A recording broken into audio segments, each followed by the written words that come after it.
Hello, everyone.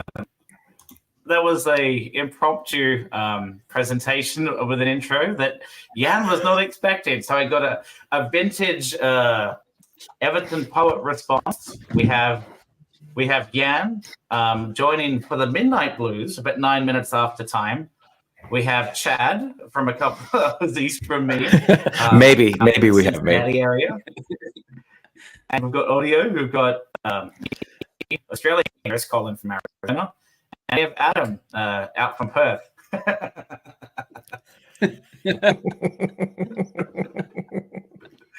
Hello, everyone. Hey, look, we've already got a chick that finds us all cute. That's a good start. Oh, do you? Oh, no, Becky's always Hillary very of all flattering. People. She finds all the boys attractive. So, you guys, Yann's been busy. Adam's been asleep. Chad's been at work. You guys have heard the news. I want to get your guys' live reaction. You've all heard Dan Friedkin has exclusivity rights for purchasing Everton Football Club. It came out as an official announcement early. I think it was 7 o'clock in the morning, Arizona time. So probably a little bit after lunch out there in UK. So it's not 777 anymore. What do you guys think? We finally have some direction? But hang on. Before you jump into this, Chris, thank you very much for joining us, everyone. And thank you very much for that intro, as you say, Chris. But we are joined, as you know, by everyone here. But Chloe seems to think it's a funny little club. Yeah. Why has everyone not had their own little intro like that? So, you didn't get everyone in there. Chad and Adam. And sorry, have you also gone with Aussie Adam again? Just to, just for everyone out there, you have to specify that you're Aussie Chris and Aussie Adam. This is like a qualifying thing. Well, we confuse them otherwise. I think I'm more the official Aussie Adam. Well, because you actually live in because Australia. There was a Chris that wasn't. There were two Chris's, so I didn't want to just say Chris is back on the channel and confuse people. So I went by Aussie Chris. And Adam thought it was the coolest thing since sliced bread, since sliced kangaroo. And he went with Aussie Adam. And as we know, sliced bread being the barometer of all things cool or not. I mean, sliced bread is pretty fantastic. I mean in Arizona, that's called a burrito.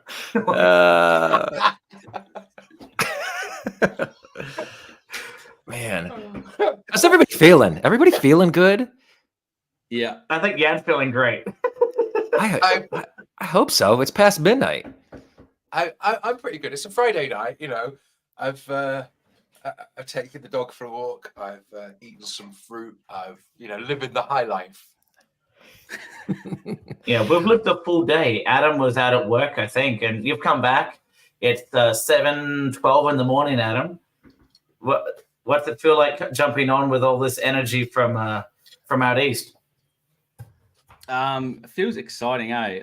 Yeah, just all the news that's broken and transfer stuff, which we'll get onto a bit later. Yeah, it's quite exciting times, and the Friedkin takeover imminent as well. Like, yeah, it's very exciting. Almost reminds me of how I was feeling when we were first heard about Fahad Mashiri coming in with a lot of money. Your high hopes go in, go, okay, what are the chances and what is the ceiling? And we don't know this yet. So yeah, as an Everton fan, we've had 777 in the background and in the wind, and we didn't know, didn't have any definitive answers, and we didn't know what was going on at the club probably since September last year. So it's been a while for us, and I think it's almost just a big sigh of relief, like it's a new clean slate. And the way that they've structured the deal, it does look like they are going to make some significant headway and leads and transfers, and which we do, I don't know, being in massive names over to AC Roma like Lukaku and Dybala, like who knows what we can get. So I'm excited. Yeah, I think we talked you have about to that be. in the past.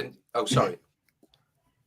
No, go Yeah, you have to be definitely excited about it. So yeah, exactly. We talked about it in the past, I think, when 777 came in, and everyone was excited that they had, or I certainly was hopeful that they had links to other football clubs, which demonstrated the infrastructure that would need to hopefully keep pushing the club on.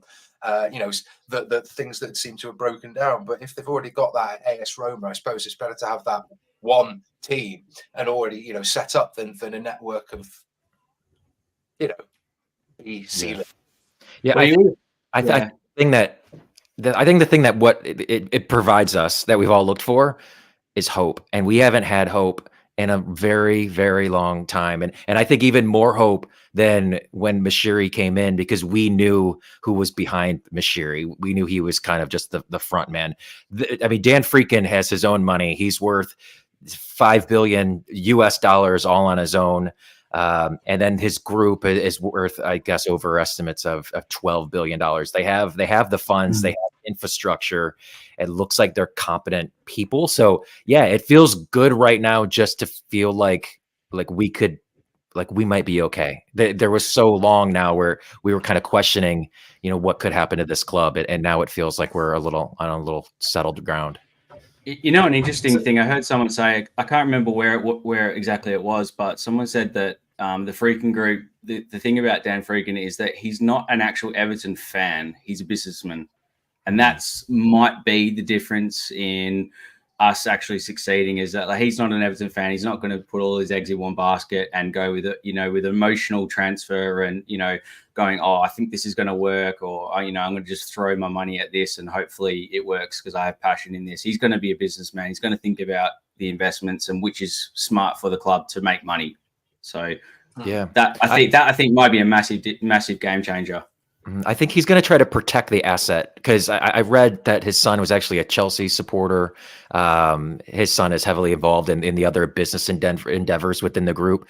I think he's looking at it in the same way a lot of American owners do, is that, hey, I'm at a certain level of status here. This is something that we do for fun at this level, is own professional sports teams. He doesn't have the money to own an NFL team. He probably doesn't have the money to own an NBA team, but this is certainly well within his range. And yeah, I don't think he's going to want to do anything that devalues that asset. And absolutely, he's not gonna be too emotional to do that sunk cost fallacy of pursuing dead ends out of sentimentality, which I think as a club we've been a little bit too guilty of in recent times. Which, don't get me wrong, it's right to nod to tradition. But I keep saying, and forgive me if I sound like a broken record, but I keep saying that for years we've been this sort of rescue home for footballing waifs and strays. And we can fix them all, Yann. Yeah, we can fix them all. Pokey gone. I don't really know. It's hope, the thing that will get you, as somebody said here. But Jacko said we've always had hope, but yeah, it can be a double-edged sword. But to think that, as you say, that it's a prestige thing that they do. So he's got it. It's a lot more than it's money. There's no sentimentality, but there's this whole cachet of he's going to see this as a business that can grow naturally without much investment, as long as it's steered correctly with the stadium, because somebody who's willing to cover the debts already can see that there's a viable, huge income stream potential in the future, right? And I will add, it isn't official yet. They're not married on Facebook. They're only in a relationship, but that's clearly a good sign. We know there's an exclusivity publicly. Before then, we saw photos of them together. We saw people talk about it on a private message, but at least for now, and I think that's what we're all talking about, assuming this is a done deal. It's all but hang on, now. Chris, he liked it, so he slapped an exclusivity financial agreement on it. Yeah, you know what they say, you don't put a condom on unless you want to.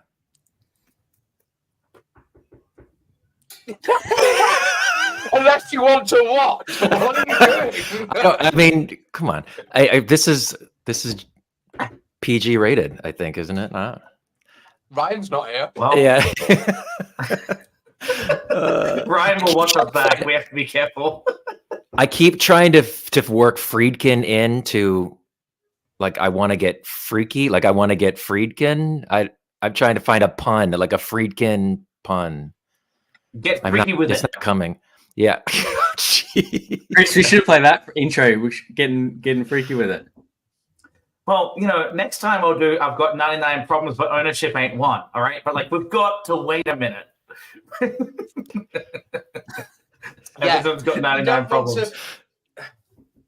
Yeah. You don't want to. Oh, no, that's terrible. It doesn't work. I was going to say you don't want to prematurely enunciate. I mean, talking about enunciation, shall we talk about the player that might be coming to Everton in the name of Tim Iregbunam? I feel like this deal is already set in motion.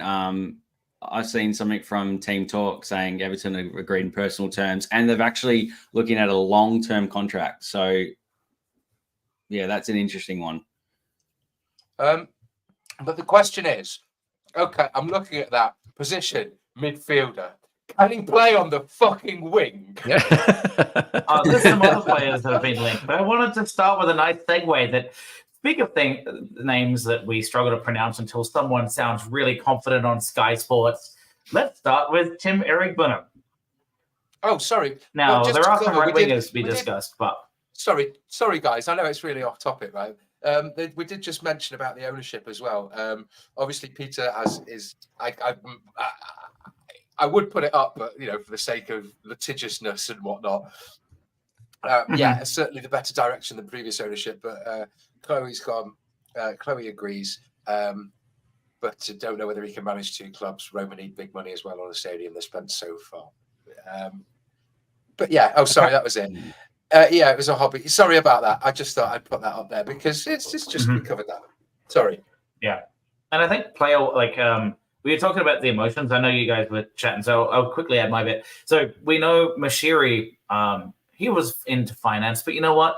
There was an emotional stupidity to how quickly he had to win a competition, to win a transfer window. You know what we're not going to have now? Hopefully, I'm sorry, the same emotional outburst. Yeah, but the way that Mashiri and Usmanov are into finance, is I'm not going to say it. Well, we could. I don't know if I would call finance laundering money for a Russian oligarch. Yeah, but it's kind of like that. It's like saying that the McCanns are into daycare. I mean, just not in Portugal, Yann. Come on. Okay, right, I'm sorry. That was it's midnight. What do you expect? This is the right step. So this is exactly the kind of player that Everton should be going after, a young guy with Premier League talent that they can hopefully develop. And they're going to be light in the midfield. Andre Gomez is gone. And we don't know what's going to happen with Amadou Onana. So from a depth perspective, this is good. I don't think he's going to get a minute of time under Dyche, so he's going to be playing a lot for the under 21s.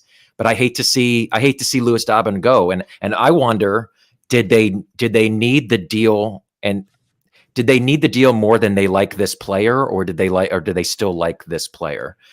Well, Charles Stevenson. Interestingly, said the deals with Villa are designed to satisfy PSR. They have a loophole. I'm not sure.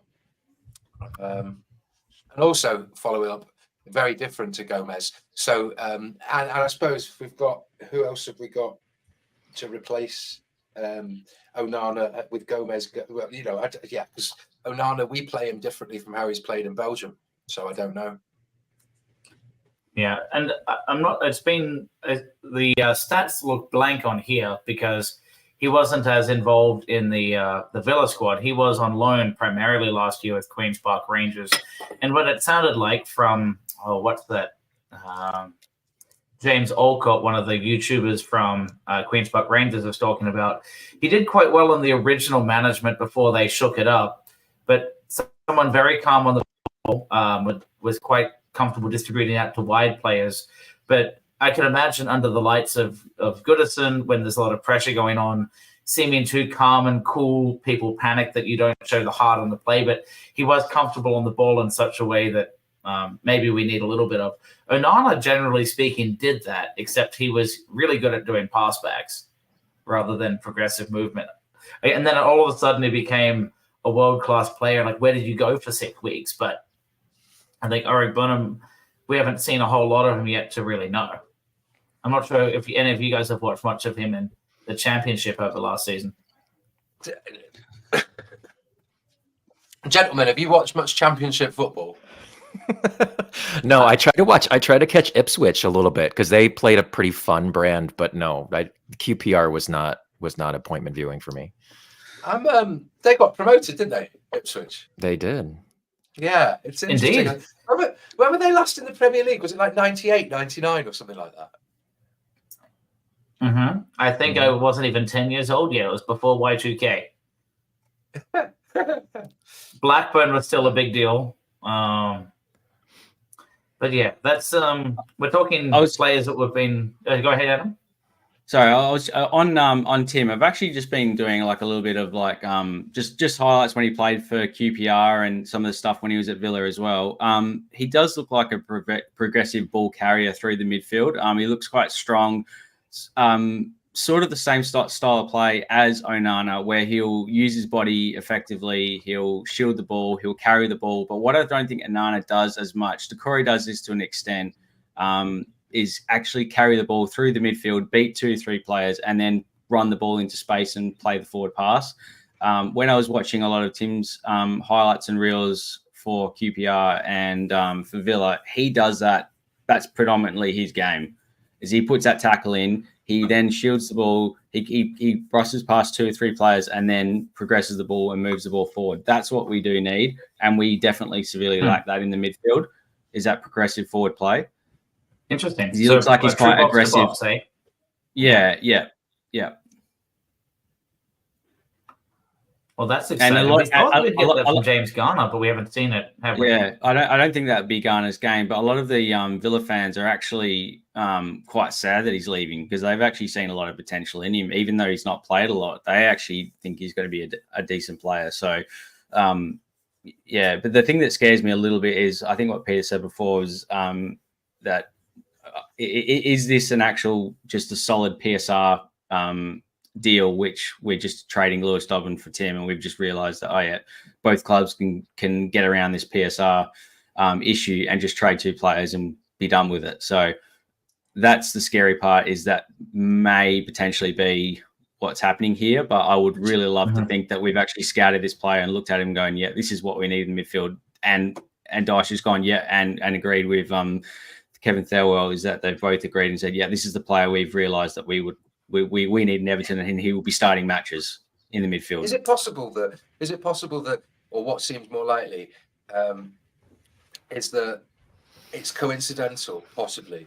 You know, it's all just things falling into place. Like, we might have more need for this player than we do see the potential for Lewis Dobbin, and maybe they can develop him or put him out on. I don't know. Maybe they see something in their style of play. 100%. Yeah. Because, I mean, again, Charles said it's a deal designed to manipulate PSR. Oh, no, wait, sorry. That's... that's for future conversation, which we have prepared as well. Yeah, sorry. I just realised that as I'm in the oopsie doopsie. You're doing spoilers. So what I will say now, we know it has been we talk about links and nothing's confirmed. It's only Facebook relationship official. The feeling now is, well, and at least today, there've been a few of the different social media groups through X and what have you that have said Everton through these deals may well be out of PSR problem, and maybe we can just keep Brathwaite. If that's what this takes, and we lose Dobbin for this, I think we're winning. Don't you? Oh yeah, yes. Absolutely. And if at minimum it brings United back to the table in a position where they actually have to pay proper value for Brathwaite, then I think that's a win in of itself. I do not want, he's our best player. You hate to give up your best player, but if we can just, if this settles the PSR issue for a short term, then I think that's a huge win. Yeah, you're just bringing this up. It's like, imagine going to an Italian restaurant in like an expensive area of London. Someone's wearing a 3-piece suit and arguing that they haven't had a third set of complimentary Italian bread with balsamic vinegar and oil, and want to talk to the manager. That's what United are doing. And they want a third off the price of the meal. Yeah, yeah, because they've been betrayed. Oh, just because they think they deserve it. That's what it is. Because they'll write a bad Yelp My review. daddy was successful a decade ago. But the other news, so the other news is Jack Harrison is coming back on loan. How do we feel about that is the one area. Charles says it here in the comments as well. So we need wingers. I was just going to say, it's funny you should mention that, Chad. Yeah. Very apposite. It is, and thankfully, I'm glad I've got some seasoned viewers' opinion agreeing with me that Dobbin isn't suitable. We need wingers, yeah, absolutely. And as you said before, that you just brought up, Jack Harrison is coming back. Mm-hmm. Yeah, how do we feel about that? I think he was a polarizing player this year. He started well, started to phase out. But he's back. So I think he is exactly the profile of player that Sean Dyche likes. He's got pace. He's willing to work hard. But no, there is something missing with that end product. But beggars can't be choosers, and that's kind of what we are with our wing options right now. Mm-hmm. A few people were saying about with Harrison is that he didn't actually have a preseason, so he came straight into it, off the back of no preseason, whereas most players would have a preseason prior to their first game. Yeah, Chris. I was going to say even more so, Adam. He was injured coming into the season, so he didn't even have a preseason. Correct, yeah. The season was ongoing, and he was injured until maybe it was like match week 7 or something. So even worse than that. I was adding to your point. Yeah, but also what I would say is a lot of his failure in the same way, or failure to have any end product, like you say, constantly pinging balls in, is something that's been true of a lot of players playing at Everton over the last few years, and whether that's tactics or something. But I think that, one of the biggest pitfalls we've had is losing Richarlison and then DCL because of that, not being on top form, not being able to get into a stride. And for me, it feels as if there's been a breakdown in that fundamental chemistry across the pitch in the team. So I wouldn't entirely put it on Harrison that, we've all been looking for answers, and whether that means like building the team around Branthwaite and keeping him and Onana, or having something else. Like we need, as you say, we need to do things. We need players on the wings, and with nobody recognised there, with nobody pulling their weight and literally, leading the line metaphorically and literally. In different positions. I think that's kind of why we haven't seen what we've wanted or expected from players like Harrison. I don't know if that's just my take on that. Is Harrison playing a little bit out of position? Because I've also seen that when he was at Leeds and stuff, he predominantly played better on the left, and obviously Dwight McNeil's out there, so he's been thrown over to the right. And maybe he just wants to cross balls in with his left foot, and it might be a better delivery. But he's not cutting in on the side and using his left foot from the right. So is that something we need to look at? Yeah, I think definitely that's a huge gap. Okay, go ahead. Yeah, it's a huge gap. They need a wide player. They probably need a right-footed wide player. They've tried in past windows. They just haven't been able to be successful in that. I think putting Harrison out there was just the best of bad options. Fortunately, it looks like that's going to be the case again, unless there's another move still coming. But I wonder, how much of our issues in the final third come down to not having that proven number 10, that creative player in the middle of the field that is able to kind of accentuate the other talents around him. Decore works hard. He creates opportunities. He's a good finisher, off a volley, but he's not a creative kind of dynastic playmaker. He's not got the touch of the Artetas or even the Andre Gomez. Gomez, for all his faults and flaws, we didn't see very much. I will still say the leg break was the end of him, but he had that ability you could see that he had the potential to do things in a game that would change the mood, the tempo, the direction of the game. You don't get Everton. We've had a lack of players like that. And I don't know what you want to call that, whether it's a mentality or a footballing intelligence or a dynamism or a willingness to take players on and beat them. But we're seeing that in like the partnership with Branthwaite and Tarkowski. So if we do need to hold on to them, because Charles says there's no need to sell anyone, so maybe he's thinking that as you said before, that the PSR things, we're all out of it if we get new owners and they buy the debts, and then it sort of resets or something. Yeah, as Jacko had mentioned in the comments, like this is like a PSR loophole. Like Chelsea and other clubs are doing it backwards and forwards to each other as well. They've all worked it out. It's like a little loop that all Premier League clubs have gone, all right, sweet, we can start to exchange our academy players, and we're almost equally trade-offs with players money-wise as well. We'll just give you 5 and 5 back, and we Was we Cole both win. Palmer one of those? Oh, it might have been, to Chelsea, potentially. Man City may have done that. I thought the loophole was selling hotels, Yann. Yeah, like parking spots to yourself. Isn't It's a pretty big parking spot when there's room for 200 cars and the parking spot sleeps 400 guests. Yeah.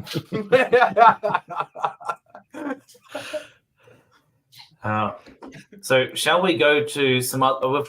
We've seen some comments about some of the other players being linked. So I know Adam has been looking up a few of them. Who next do you want to cover, Adam, of some of the players being linked? If you want to stay on the topic of wingers, there was a guy that used to play with Sheffield United, and Everton were looking at him a couple of transfers back. It was Ilman Ndidi, and he's currently at Marseille. And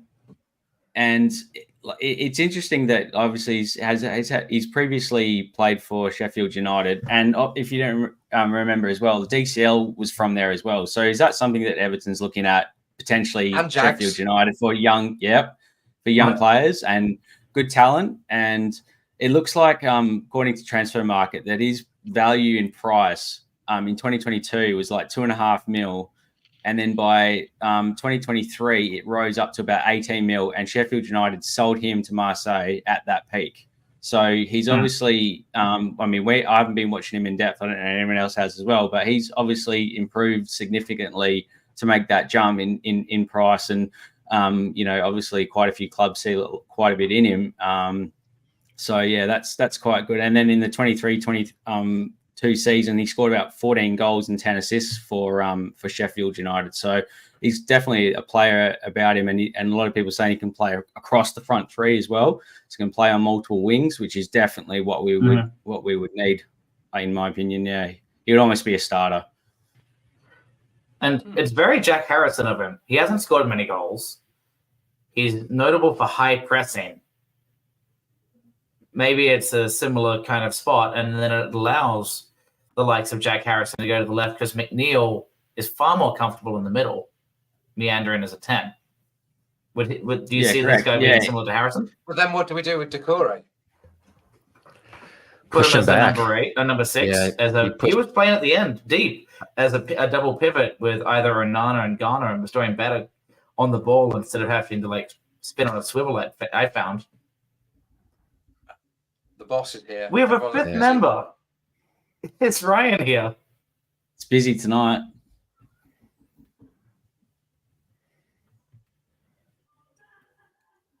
Is he there, or is he just in the background watching us play the Dark Creeper? We wait with bated breath. Oh, there he is. Dum dum dum da da da da da da.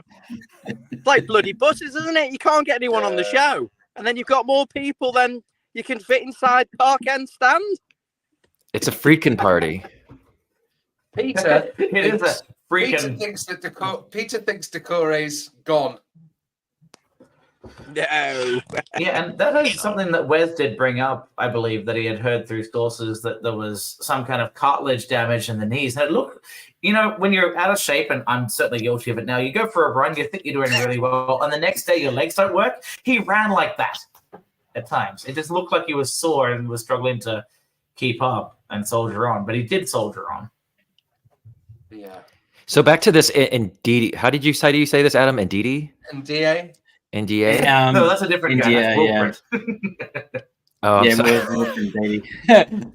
I'm getting confused on the people that we might But land. this guy from Sheffield United currently at Marseille, he's a Senegalese international, and he's played for his country, and he's still quite young, I believe, 24, yeah, so it's not a bad age. But yeah, he's definitely pacey, which is what we lack. So we're targeting a player that if there's some truth behind this, that can definitely affect the front three and the attacking side of our game. if we're saying pace and has pressing like Jack Harrison, then that's something that Jack Harrison doesn't have. Jack Harrison has 2 feet, but he runs like he's on a hamster wheel and doesn't know when his legs move versus his passing. If India, let's say, has the same kind of defensive acumen with more pace, that's exciting.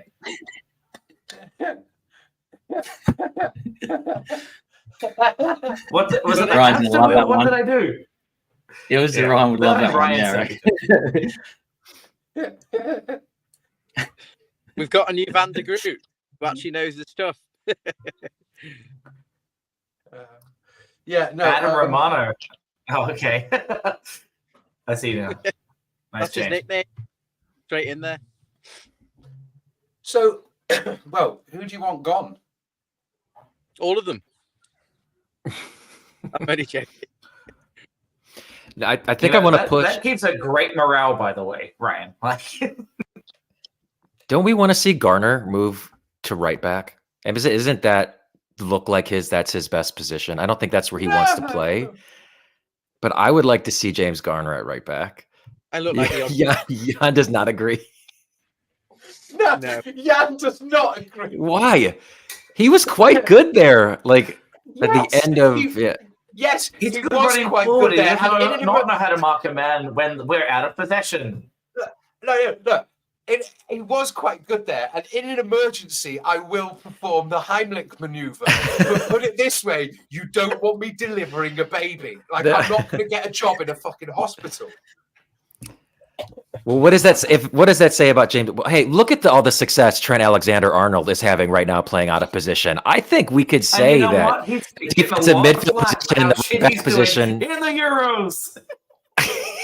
It's virtually the same position. We could get a lot of media coverage if we played Idrissa Gana Gay in goal. No, he's like our shortest player. Get everyone else back on. I don't like this. Can you touch the top crossbar? Yann doesn't like the attention. He's an introvert who wants to do poems in the dark. Yes, I am. Oh no! Come on now. Nobody wants that. Nobody wants that. Nobody wants to see it. Wait for it. Oh, don't feel that. Hill. It's K Hill. Oh man. And now Ryan, are you coming from a gig? Yeah, I've just finished and I was listening to you while I was packing away. And very, very nice chemistry between you all. Adam coming in, he's got the little jokes, but all with the sense of humor, but bringing some really interesting stats in there. Chad, you've got your charisma, and Chris and Yann, the banter is just elegant between the two of you. I'm really, really enjoying it. It's like we're practicing for an hour again. It's almost as if we rehearsed this. And you know the best part is we're getting feedback live on air. It's wonderful. It's like, that's the best part. Tell me to my face, Brian. I won't say anything negative When on do you screen. see myself in 5 years? I might be in Perth. And we've got a girl that thinks that we're all cute. He's got a lot to learn, poor Adam. What I will say was I agree with some of the points. The takeover scares me for two reasons. I don't want to sound negative. I know we're getting excited with good reason to get excited. But when has there ever been, Yann, stop giggling. When has there ever been an owner of a team in football, soccer? Okay, I'm not talking about owning an NFL team and another team. When has there ever been an ownership group that owns two massive clubs? Okay, Everton and Roma could feasibly see their ambitions in the Champions League or the Europa League. Okay. No, UEFA and our respective FAs will get on our back about how there's clearly a conflict of interest in footballing terms. Sorry. Hang on. Let me finish this point. There's a few faucets to this actually. Roma could effectively feed players to Everton on the cheap if they wanted to, bought through in Rome, which they don't have. Morally questionable. Rule. Yeah, nice. Okay. So there's some dodgy things that Everton could do there.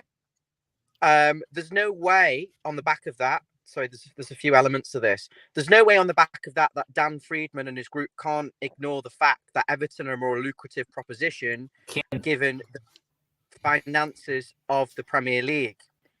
So I don't see Everton being second fiddle to Roma, although Roma need a new stadium, 2027. That's going to cost a fortune. Where is that There's money more coming competition for Everton in the Premier League than there is for Roma in the Italian league. from? They've got to fake the stadium. He spent an absolute fortune at Roma so far on Lukaku and Dybala and all these players. He's investing. Yes, they won the Europa Conference League. Oh, but their budget. Oh, because he's eating his Cocoa Pops on screen. That's probably a good idea. He'll be back. He's there. He's just gone. It's fruit, you dickhead. So just to clarify, Roma could feed players on the cheap to Everton. There could be some sort of link there, getting rid of players, etc. Everton are the more lucrative club. They've got more trophies. They've got more history, arguably, but Roma is a massive team. Roma are going to be a cash cow in terms of stadium. Roma have spent a lot of money. They've got the third biggest wage bill in Italy. Okay. Is Mashiri doing another thing where he's thinking, I actually don't think he does really think that Friedkin will take Everton to the top, and that's why he's gone for them. He's gone for the best deal for him, probably overall, and the one he knows will get ratified the easiest. Mm-hmm. So I don't actually think there's an element to that, but I am a little bit concerned. I know it's so negative, but I want to give another spin on this because everyone's getting overly excited. Does Friedkin Group have a history? Does Dan Friedkin have any history of running a business from start to finish that he hasn't inherited from his family, his father?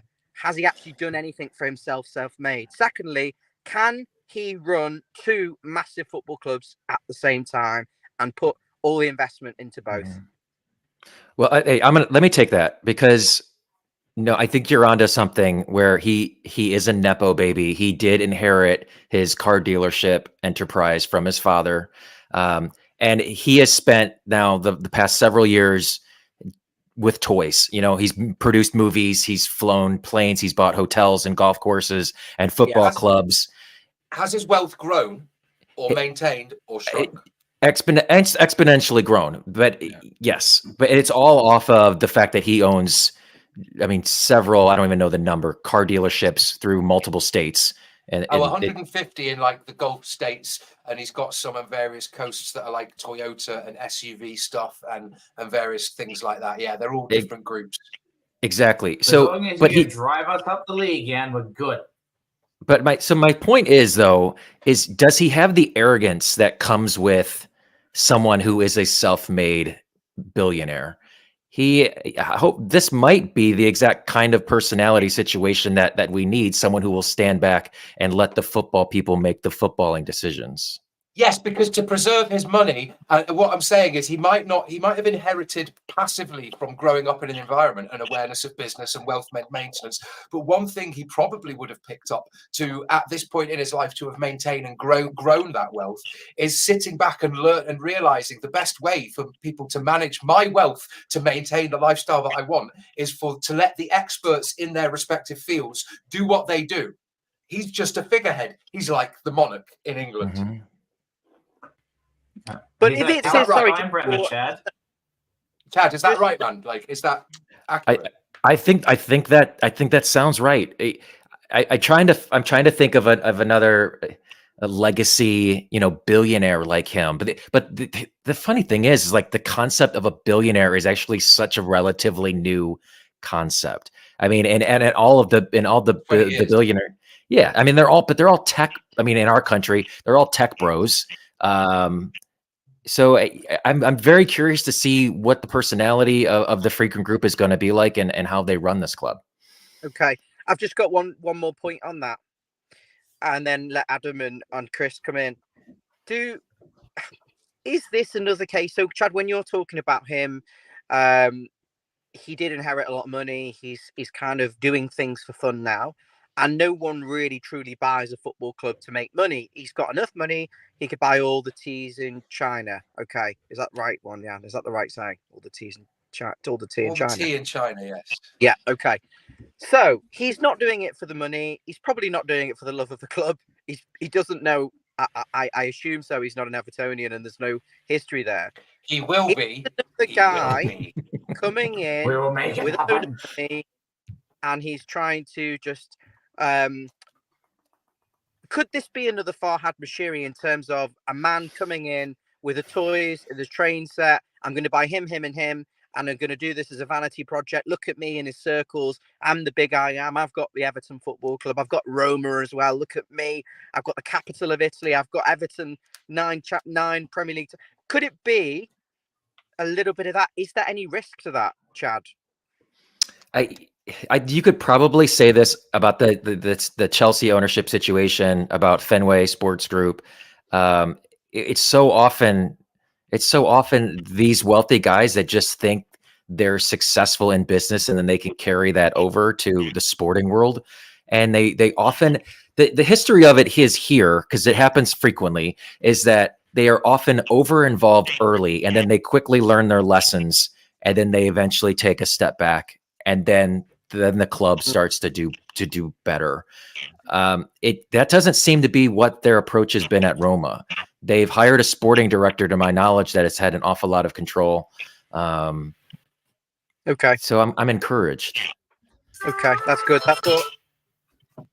That's all I've really got to say on that. I was just listening, and I thought we haven't really touched on the negative potential side of it, and you have to be very balanced and say, is there a risk of running the two clubs? Roma got a new stadium. Can he fund it? Is this just a child's toy for him? And where is this evidence of actually running businesses that haven't been inherited? So I just wanted to give another take on that. Yeah. I hope that's okay. And I'm going to drop out and drive back to Liverpool now. Wonderful show. Really enjoy listening to you all. I'm going to listen to the rest. I want to talk about transfers, but I'm going to leave it to Romano and to lead the transfers, because he knows a bit more about these players. But I certainly am feeling optimistic about the business we're doing. Enjoy. Look who, before you go, Ryan. Oh, Jeff's in. Look who we're joined. Ryan, look who we're joined by. Get Jeff on. Get Jeff on. Get Jeff on. It's We lovely Yeah, might to not Jeff be on. very good at Jeff football.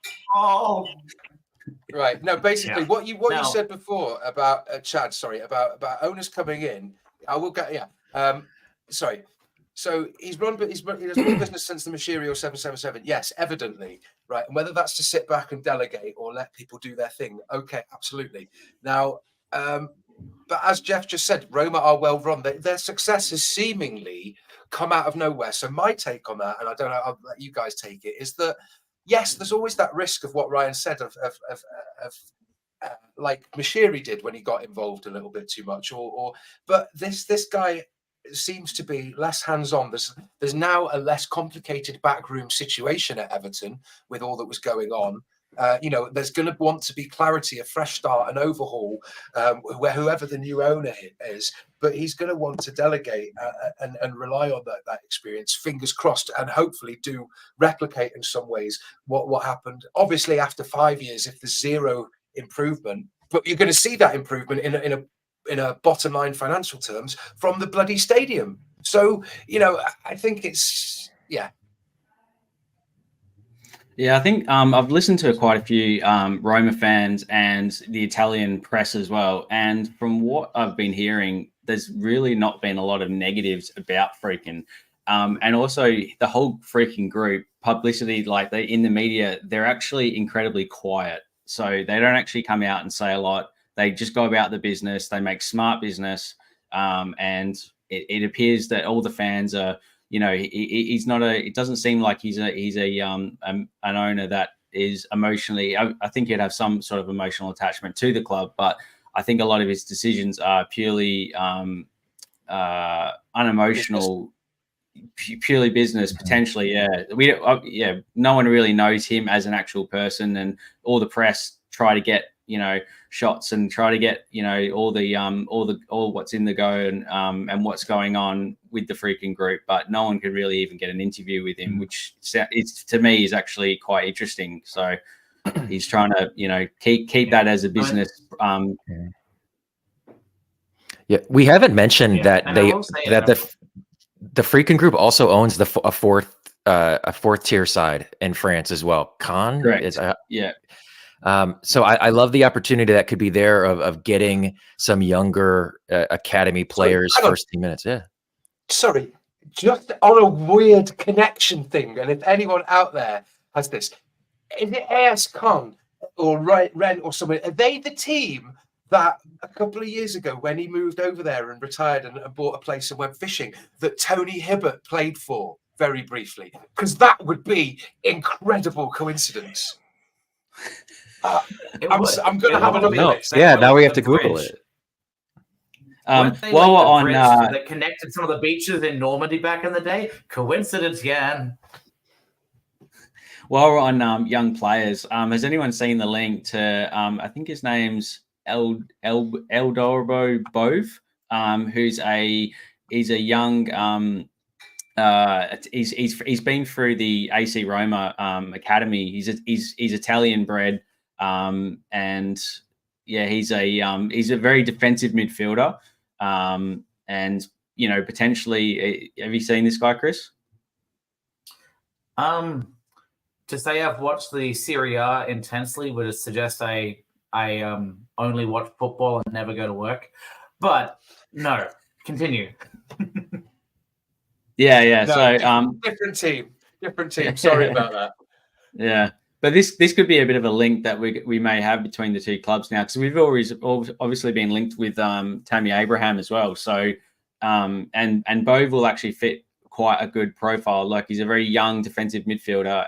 Obviously, if we do lose Onana, then we are going to have some sort of influx in players in that defensive midfield area. And we know that Tim is from Aston Villa, is a defensive midfielder, and Bove is some of the AC Roma fans were describing as it was just a workhorse in the midfield, and in his job, because he had very attacking players in front of him in Lukaku and Dybala, but this guy, like, actually, you can see on his heat map, he's all over the pitch. So he just hunts down the ball and he plays the forward pass, and when I was watching him, he tackles a little bit like Onana, but then he's into his game. He's not really, you know, a playmaker or a shot. You know, he doesn't put up a lot of shots, but however, he still puts in a lot of defensive work, which Adesanya Gay does quite a bit. And you know, we've always been looking for a replacement for Gay since he left the club and came back. So yeah, this and is an interesting take. Sorry, just an interesting take, by the way, on what you said before. Friedkin loves football. He could never be a footballer, so this is the next best thing for him. Wow. But Jeff has said about this Bove. He played a lot under Mourinho, which will speak well for him. So Mourinho, yeah, trained him up and he coached him. So that's what's interesting to me. And he's also come through the academy at Roma. Like, I think he was at the academy since 19. So. And now if we're referencing Mourinho coming up through. Sorry, go ahead. Okay, he's eaten. So we talk about Mourinho, and I forgot the exact Italian word, but it's basically like a dog with a bone that won't let go. You think of was it the Korean player in the 2000s that worked for Man United that was like would do a job and chase players down. And if you're talking about someone, Park Ji-sung. Yes, thank you. Exactly. So maybe it's someone like that can, What a good player. Sorry. Park Ji-sung. Phenomenal player. Yeah, but basically thinking Park Ji-sung, as Jeff's saying, a terrier. I think the expression in Italian was something about like a dog chasing the bone. So basically you're saying someone really committed. If you're looking for a forward press that Everton sometimes seems to do, you look at Eduardo Bove, and then you talk about, what was his name again? We talked about him just before, Adam, the right winger. Tim? DA. Yeah, that's right. The French player. Yeah, indeed. So if we're talking about him, or we have Harrison on the right side, being pretty dogged and pressing instead of, well, I'll press if DCL presses, but otherwise I can't be bothered. You want that kind of energy consistently. So maybe this is an excellent loan spell or bring him in if he's not getting game time in Serie A. Maybe they're seventh and they're not going to make Champions League that year, and they swap him over mid-season in the January transfer window. I think he'd be a good fit. I don't know, Chad. What do you think? I'm just no. I don't. I have no thoughts on this player. I like the profile of the player, especially if we're going to lose Amadou Onana. We are so thin in the midfield right now. Idrissa's coming back on a 1-year deal. Decore is on a 1-year deal now. We have no depth. Garner is here. They let some young. They let some young players walk. Newcastle. We have very few. Warrington left. Yeah, that's the other one. Yeah, we have very few assets on the books that are appreciating in a non-accounting sense. We don't have any assets that are appreciating, and in an accounting sense, we don't have very much retained value in the squad. Because of the length of the contracts and the age of the players, and it's all very, we're thin all over, really, aren't we? When you look at it, it's depressing. Wow, sorry for that. Wow, suddenly everyone's just like. Sorry. Yeah, well, the midnight party. Then let me ask you fellas this: if we could sell Branthwaite and then take that money and buy 4 or 5 players at this profile, would you rather do that, or would you hold on to the single asset? Ooh. Good point. Who is the single asset here, Chad? We're saying Branthwaite now? Jared Branthwaite. I think I'd rather hold on to him at the moment. Mm-hmm. We don't know how big says otherwise. We don't know how high his ceiling is. We know he's scoring goals now. Yeah. Yep. Just something to think about. It's only worth 35 million, so clearly his ceiling's pretty limited. Well, because these are the kind of decisions that Kevin Thelwell is going to have to make either this summer or during the season, and the transfer window during the season. So that's why I think we need to lock in some kind of future assets, so we don't have to get to a point where we're selling Jordan Pickford, we're selling Jared Branthwaite, because a lot of Onana, some of the young guys just that we have invested in have not worked out. Both of our backs, both of our fullbacks. Apart from Anthony Gordon, who decided to just throw a pissy fit before a transfer. Yeah. I mean, he wants to play anywhere. He may even be a red after all. So we'll see. So there's two more players I quickly want to mention. I saw on the Goodison News that we've been linked with, and Everton apparently offered him a contract to Wilfred Ndidi. As he'd be a defensive midfielder as well. What is it, Yann? What does Yann think of that?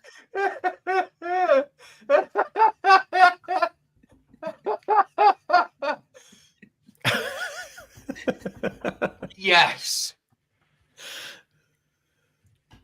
I mean, besides Pickford, Branthwaite, and maybe Onana, yeah. So he's Ndidi's out of contract, correct, with Leicester? Yes, out of contract with Leicester. Then why not? So at this point, a contract has been offered supposedly. If the terms are then he can come on us for free. Sign him now. Sign him up. Get him on. I'll pick him up from the airport then, and yeah, absolutely.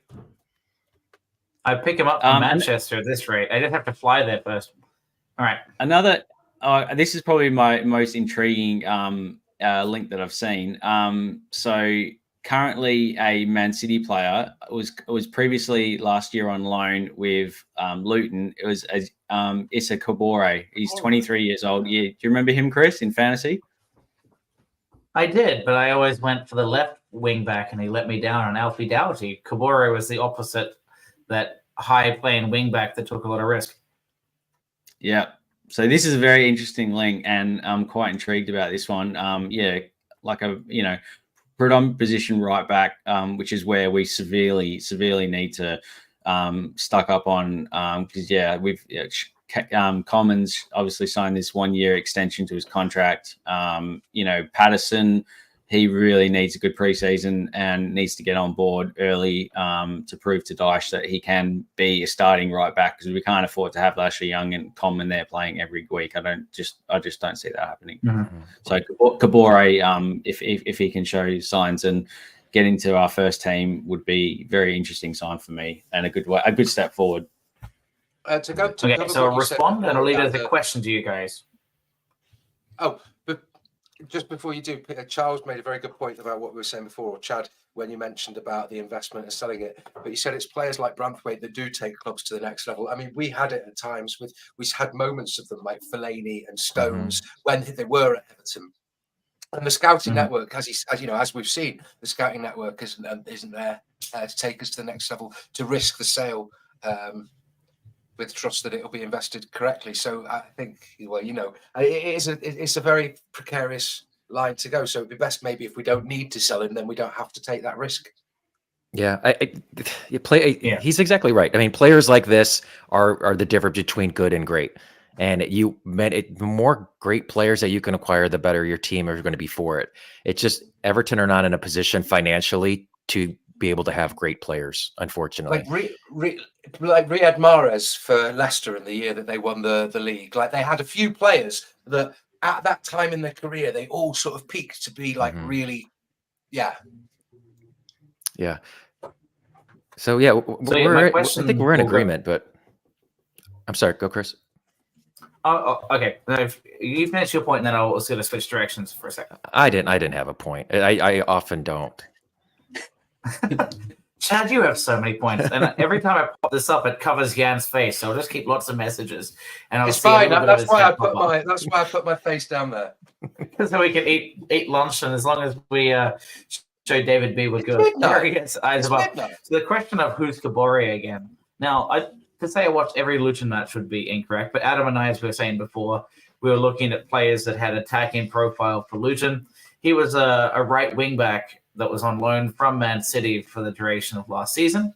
And we've said a bit about taking risks with keeping someone like Branthwaite. The real question is, if you have someone that's a right wing back, we already have one in Nathan Patterson, doesn't get a lot of opportunities. Luton but he doesn't get forward. A lot of mistakes.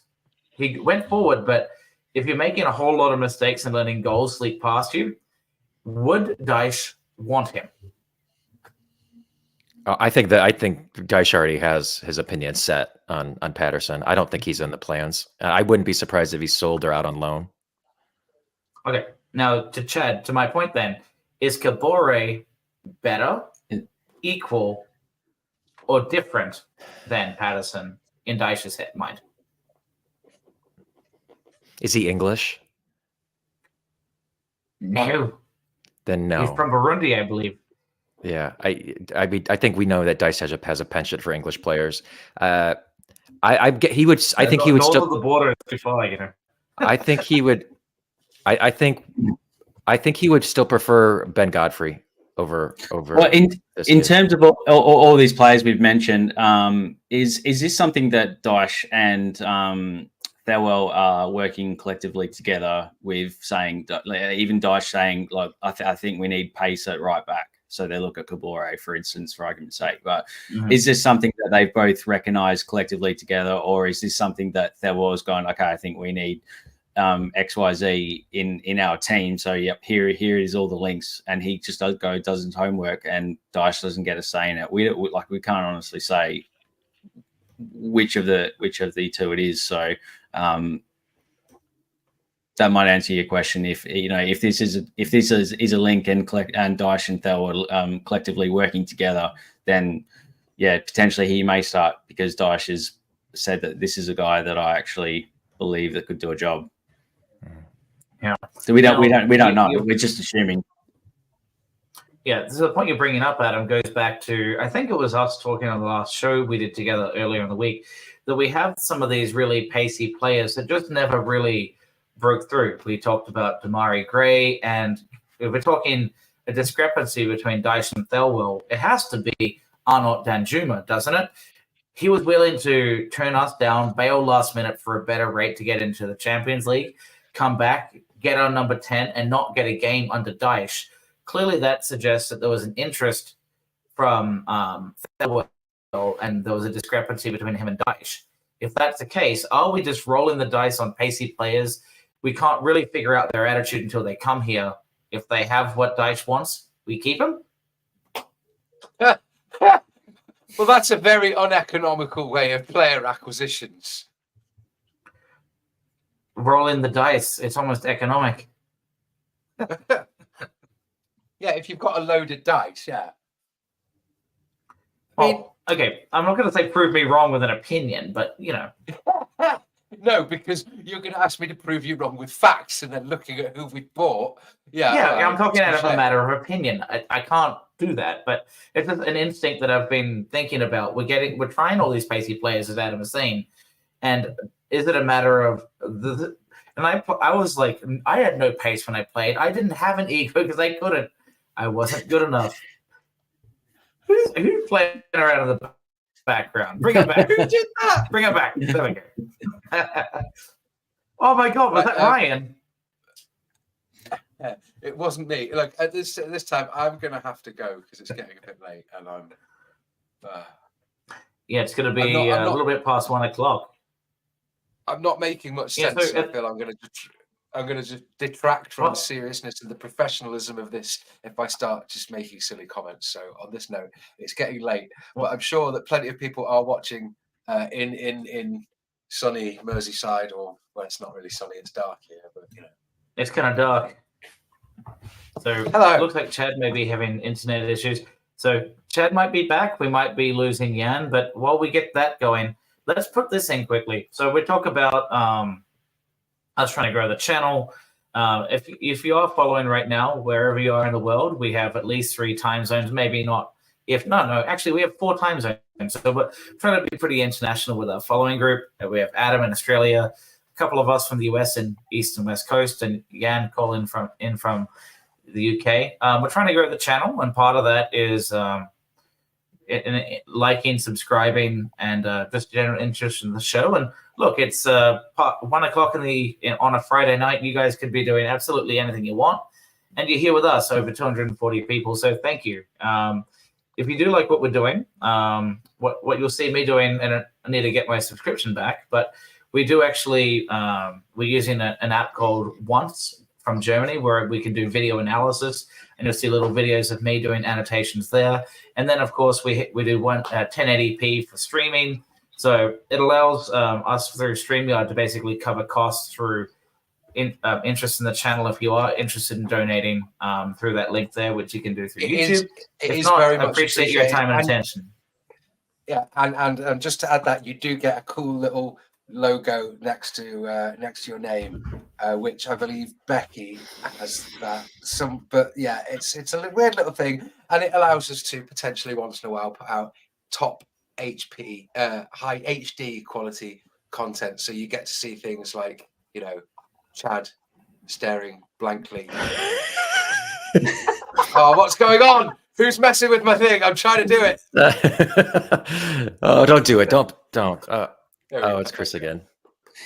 Okay. Oh, it's only me. I'm well, up in the center of attention.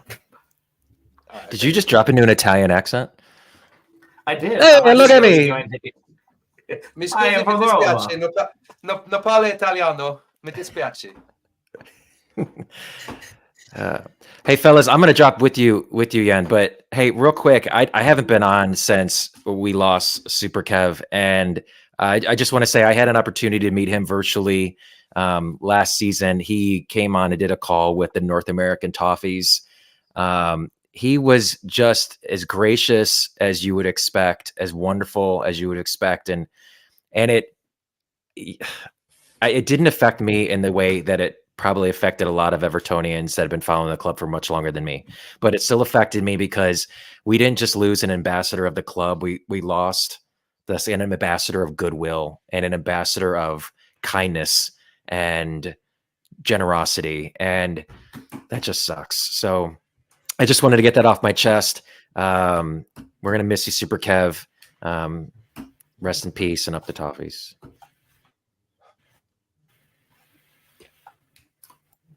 With that, Yeah, I'm gonna. what a With guy. that, oh, there it is. Yeah. Hey, with that, I'm gonna drop.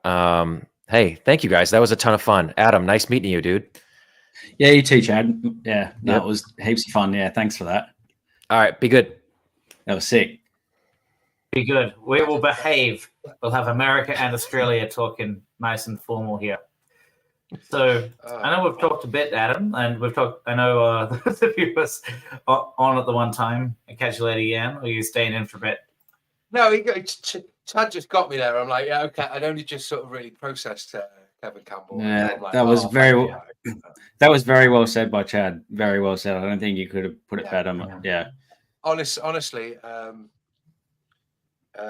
yeah, by all accounts from everybody, he was a lovely man who Premier League recognisable, big name, TVs, did interviews, had time for everybody, but by all accounts, everybody, and even people on this channel who met him and had the wonderful pleasure of his company at times, yeah,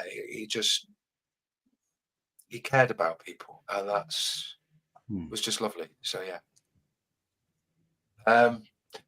Thanks, Chad, for getting me going on that one on a Friday night. Love it. But thank you, guys. This has been lovely. Please carry on with your professional stuff. I'm going to duck out and let you do a much higher standard of broadcasting without me. You keep just saying professional like we get. Yes. Yeah, I enjoy geology. It's my passion in addition to the Toffees. So let's keep it at that. Geology rocks. No, you're better than that. Even after midnight, maybe you need to get off the air. Okay, where are the apparently? I'm only quoting here. Where are the boring baldy bellends? Where are the boring baldy boys? Where are the boring baldies? It feels like it's a new rap song that's just been dropped. Yeah. Oh yeah. Well, but yeah.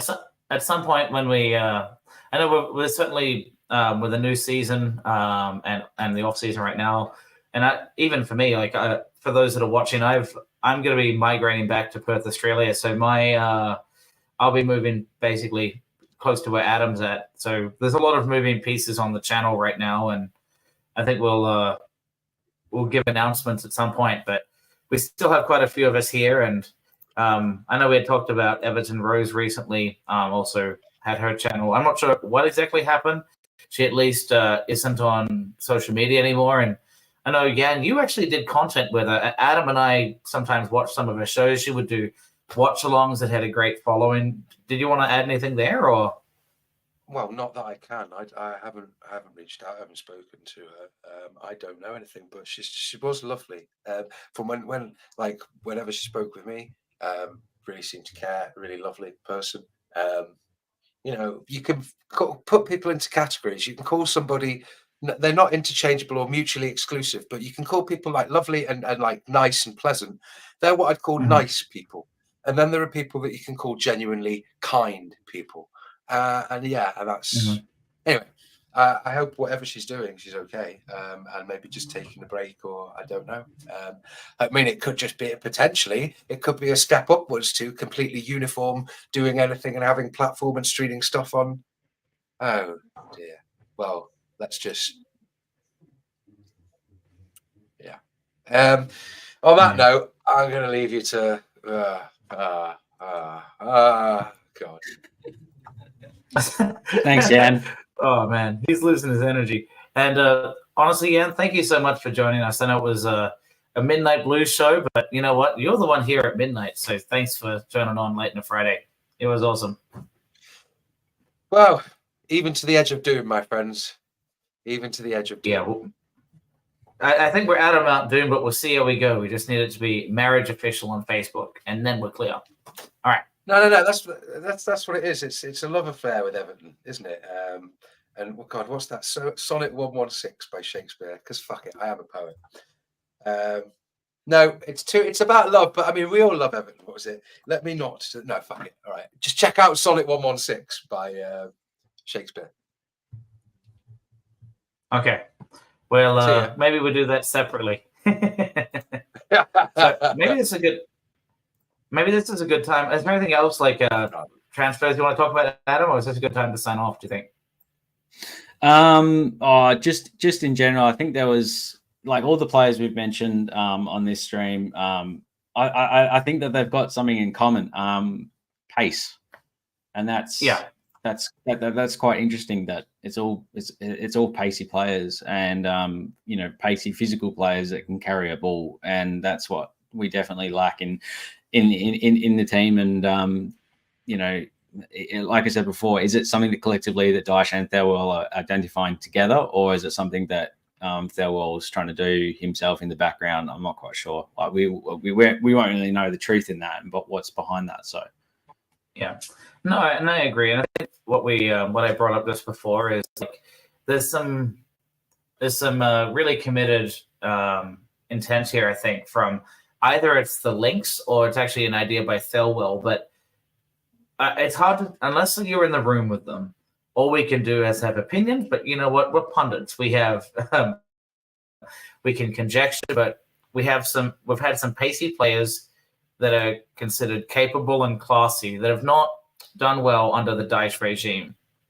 So, and you know, there is a component of this that Derek is kindly bringing up, that sometimes there is a component of Dyche just to boot it, you know, and I think we can do better than that, but if booting it brings the rate, you know, but we want to do better than that. We want pace, and now it's just a matter of who's the right player that has the commitment Dyche wants. He loved the likes of Kieran Trippier, who's got a bit of pace, but it's more about that heart and like kind of almost discipline and mental acumen.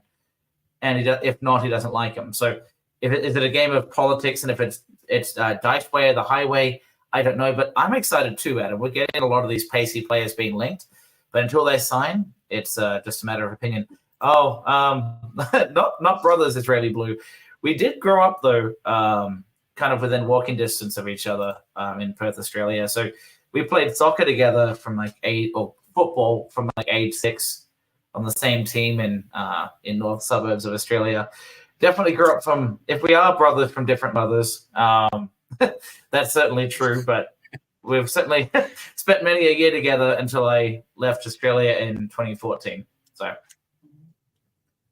and yeah, Adam's added a couple photos. He's got the Tim Cahill legacy matching mine, and there's a photo that's pretty cool as well. We brought that up last week. A photo of us from the first time we went to Goodison together. So we graduated high school, and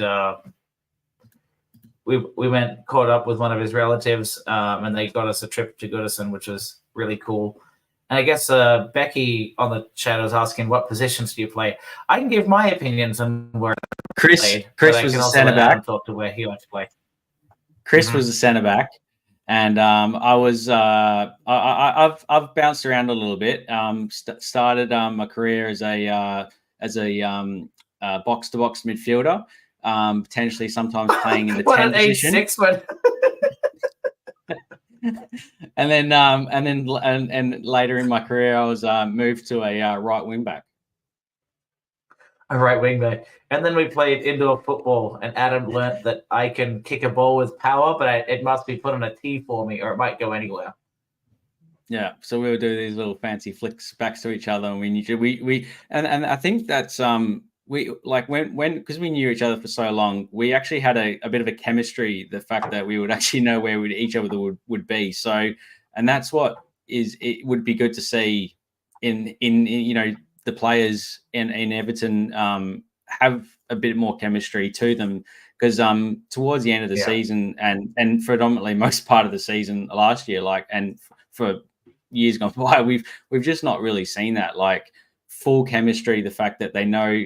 Do you agree with that, Chris? Just in the way that we attack, defend, back each other up, like just would you like to see a bit more chemistry in that? The fact that it looks fluid. So, okay, I will put it this way: there were moments at the end of last season where I think the chemistry came back.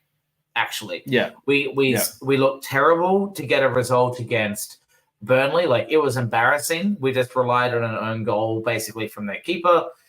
But there were little moments where we just had grit and determination that the other squad didn't. But I was going through and doing these video analysis and like, what do I pull up to say these guys are doing well? But there was little tactics that were starting to work, and they played better and they played for each other. And you really felt it watching when they scored goals. They were really passionate about the result. Now, can we get better? Yes. And then the question, to Derek's point, when we were growing up, who was the manager? Derek is Adam's dad, so he was a coach when we were kids. But we grew up, like, we're different. I ended up actually having Mick Lyons as a coach briefly, really committed and had his own way of things, but was very old school. And right now, Dyche is a very similar ilk. We're talking 1980s or maybe early 90s type of footballing style, very gritty, determined. But when plan A doesn't work, when you do diagonals, then what do? Do you play it through the middle and hope for a high press? Maybe, but it hasn't been working. So consistently, we pulled it off at the end of last year, Adam. But do you think the squad we have can do that again? Do you think that do we need to change something up for the end of for the start of the new season? Do you think people? I think reading up on what Friedkin's done for Roma and what he's about, I don't think he's going to sit quietly in the transfer window. I think he's going to bring in some players and potentially some big name players, which we not too sure about yet or who they're going to be. But from what the links have been, they're all pacey guys. Like I said before, I don't know if that's a Dyche or if that were a thing. And obviously, it can't have any effect from Friedkin at the moment because he's not really there, so he doesn't have a presence there, so he doesn't have a voice. So it's something that's been identified. Hopefully, there's some truth behind it. Like, like having a right wing back who's pacing Kabore, like that's an interesting prospect for me.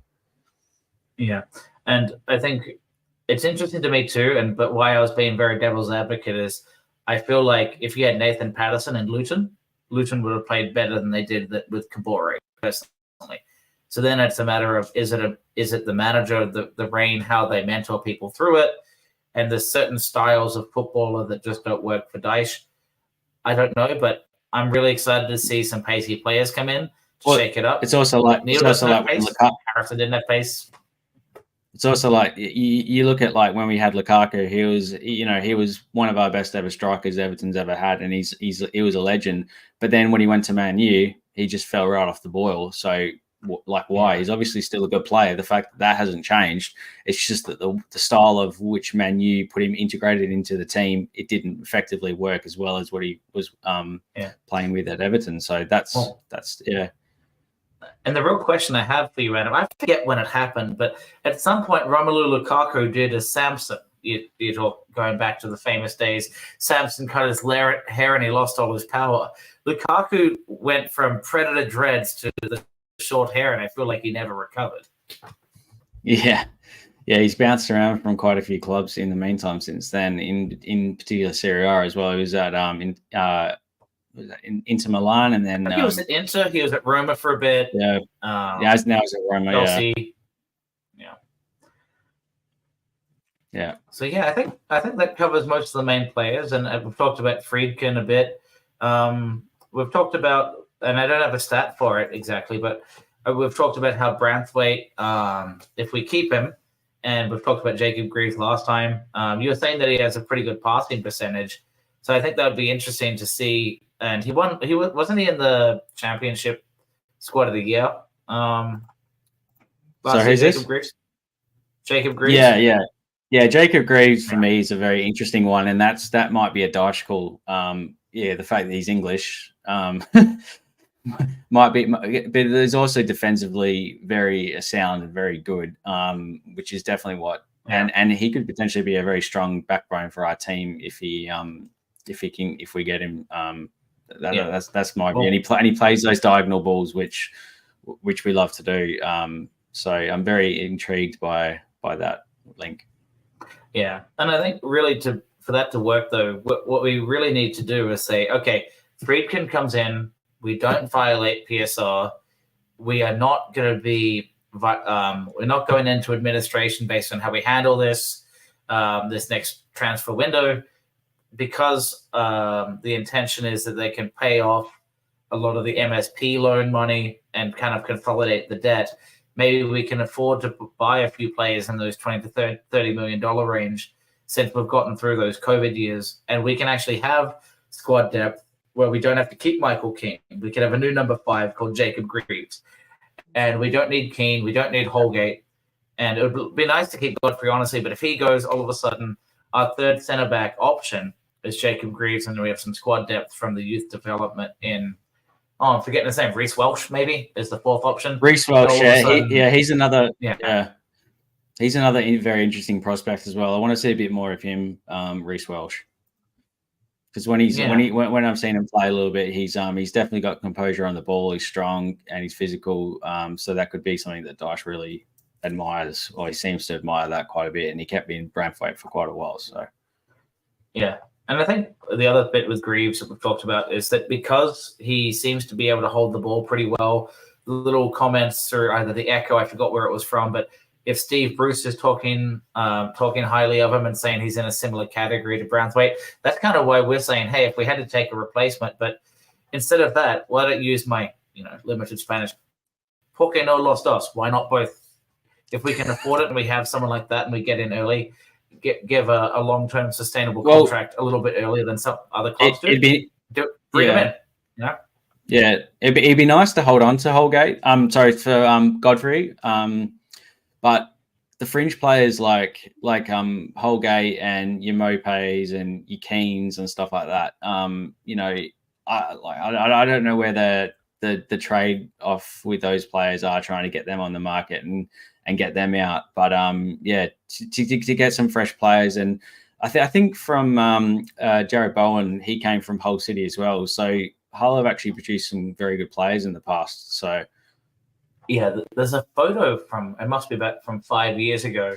You had Andy Robertson, if I'm getting his name correctly, the left fullback from Liverpool, next to Harry Maguire, and they're posing in the same photo. And you go, yeah, Hull City. It's a little place on the northeast, but occasionally bring out some good footballers in a small town. So, yeah, exciting to see how it goes. But I think we've now gone for about an hour and 20 minutes. We still have a pretty good following here, but we've I think covered everything we need, other than for those wanting to do watchbacks later. Any kind of final thoughts before we sign off, Adam? Just very exciting for the future and what it holds for Everton and fans. And I think we can just be a bit more positive now and look up as opposed to be looking down. And yeah, now that the 777 is a bit out the wind now, and I'm optimistic and very excited. Yeah, I'm really excited too. And you're talking about the optimism. I did a little show earlier, very much the same way. It's not over yet. It's positive signs that we're trying the right things that we're all screaming for. So with that, everyone, thank you for following along, and please like and subscribe, and up to Toffees.